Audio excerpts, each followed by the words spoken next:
ओम शांति 20/5/2022। आज की मुरली से मनन चिंतन।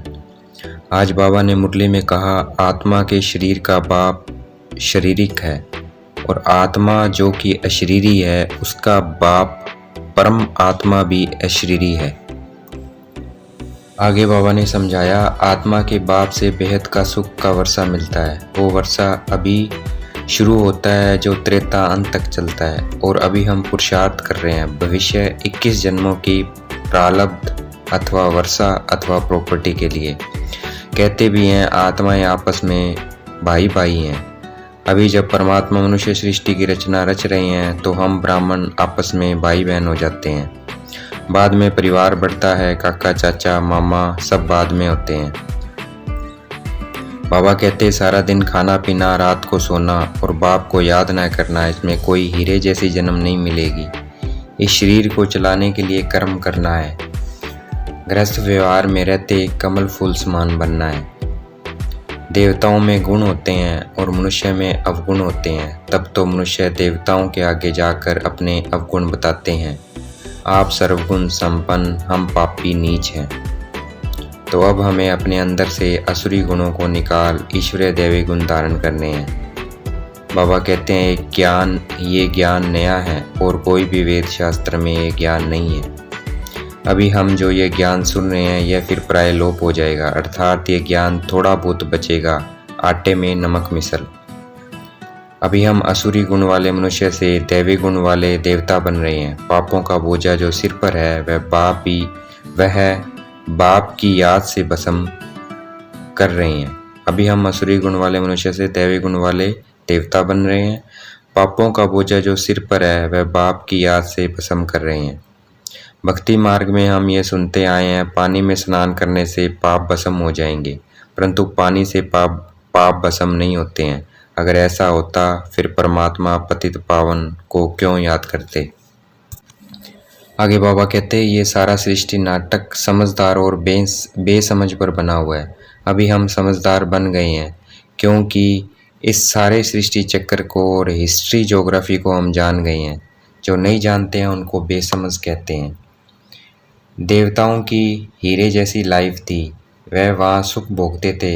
हमारे पास उनके चित्र भी हैं अभी तक कि वह वहाँ पर सुख भोगते थे। पहले हम ये नहीं जानते थे कि हम ही सुख और दुख भोगते हैं, अर्थात 84 जन्म लेते हैं।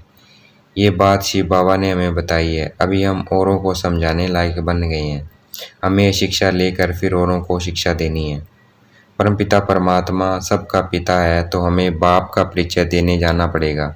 सभी धर्म वाले परमात्मा को ही पुकारते हैं। बाप से वर्षा पाने के सभी हकदार हैं।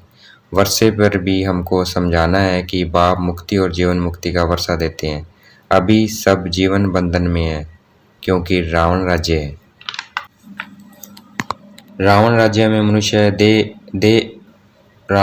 मनुष्य देह अभिमानी है, देह अभिमान में है, अर्थात बॉडी कॉन्शियस है।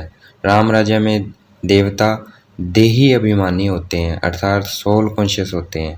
और वहाँ देवता जानते हैं हम आत्मा ने एक शरीर छोड़ दूसरा शरीर लेना है। वह सिर्फ परमात्मा को नहीं जानते। अगर वहाँ परमात्मा का पता होता तो सारे सृष्टि चक्र का भी पता होता। आगे बाबा कहते त्रिकालदर्शी सिर्फ हम ब्राह्मण ही बनते हैं। हम ब्राह्मणों को ही बाप बैठ त्रिकालदर्शी बनाते हैं। आगे बाबा ने कहा ये सहज राजयोग की नॉलेज मेरे सिवाय किसी में भी नहीं है, कोई नहीं दे सकता। शिव बाबा हम बच्चों को सिर्फ 2 अक्षर कह रहे हैं, मन मना भव, अर्थात मन ही मन मुझे याद करो। शिव बाबा हमें सब वेद शास्त्रों का सार समझाते हैं, इसलिए बाबा इन वेद शास्त्रों का रेफरेंस सिर्फ हम बच्चों को समझाने के लिए लेते हैं, नहीं तो समझाए कैसे। भारत का सिर्फ एक ही शास्त्र है, वो है गीता, इसलिए गीता सर्वशास्त्र शिरोमणि गाई हुई है। आगे बाबा ने कहा गीता की इतनी महिमा इसलिए है क्योंकि बाप आकर गीता से ही भारत को स्वर्ग बनाते हैं। भारत के शास्त्र को मान बहुत मिलता है, परंतु भारतवासी गीता के भगवान को नहीं जानते, इसलिए इसको हमें सही करना है, करेक्ट करना है। भगवान ने ऐसे कभी नहीं कहा मैं सर्वव्यापी हूँ। बाबा कहते हैं इस समय मेरी बहुत सर्विस चलती है, कितने बच्चों को भक्तों आदि को साक्षात्कार कराता हूँ। इस समय बाबा कहते हैं मैं बहुरूपी हूँ, मैं यहाँ भी हूँ, मैं परम धाम में भी हूँ, मैं साक्षात्कार भी करा रहा हूँ, मैं तुम बच्चों को भी पालना कर रहा हूँ। तो इस समय बाबा कहते हैं मैं बहुरूपी हूँ और मनुष्य ने ये समझ लिया है सब रूप परमात्मा के हैं। माया रावण ने सबको उल्टा लटका दिया है, फिर शिव बाबा आकर हमें उल्टा बनाते हैं। अभी शिव बाबा हमें मुक्ति धाम का पुरुषार्थ करा रहे हैं, इसलिए हमारी बुद्धि मुक्ति धाम की तरफ है। ऐसा पुरुषार्थ कोई मनुष्य नहीं करा सकता जो शिव बाबा करवा रहे हैं। इसलिए अब हमें बुद्धि योग वहाँ लगाना है, जीते जी शरीर को भूलना है। हम शिव बाबा की सर्विस में डिसर्विस नहीं कर सकते हैं। अगर डिसर्विस करते हैं तो हम अपनी डिसर्विस कर रहे हैं, शिव बाबा की नहीं। ये टाइम हम ब्राह्मण बच्चों के लिए बहुत वैल्यूएबल है, क्योंकि हम 21 जन्मों की कमाई कर रहे हैं। शिव बाबा कहते हैं जैसे गवर्नमेंट की सर्विस में 8 घंटा देते हो, वैसे मेरी सर्विस में भी 8 घंटा दो। शिव बाबा कहते हैं रात को सो कर अपना समय बर्बाद मत करो, दिन रात कमाई करो। ये बहुत आसान है, क्योंकि इसमें सिर्फ बुद्धि की बात है।